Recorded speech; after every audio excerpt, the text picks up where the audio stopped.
এদিকে চিংড়ি মাছ, এদিকে চাল কুমড়ো কেটে নিয়েছি।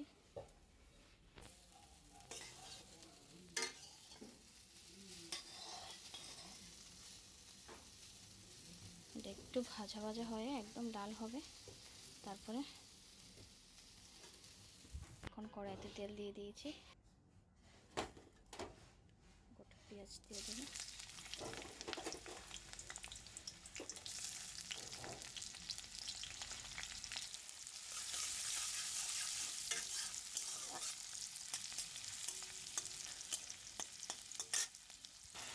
পেঁয়াজ রসুন কাঁচা লঙ্কার পেস্টটা দিয়ে ভালো করে মশলাটা কষিয়ে নেব।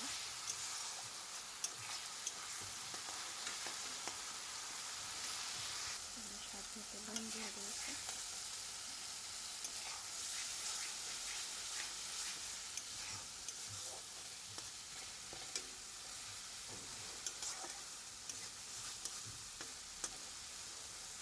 ভালো করে কষিয়ে নেব। এবার ভেজে রাখা এগুলো কিন্তু এখন ভালো করে কষিয়ে নেব। এখানে পেঁয়াজ দিয়ে দিয়েছি, তো ওদিকে ঝোল দিয়ে দিয়েছি। তো তরকারিতে ঝোল দিয়ে দিয়েছি, আর এদিকে দেখো মাম্মা উল্টে গেছে, আর এদিকে ওকে ওষুধটা খাইয়ে এখন তরকারিটা নামিয়ে স্নান টান করে ফেলবো, যেহেতু আজকে ওর বাবা বাড়িতে আছে।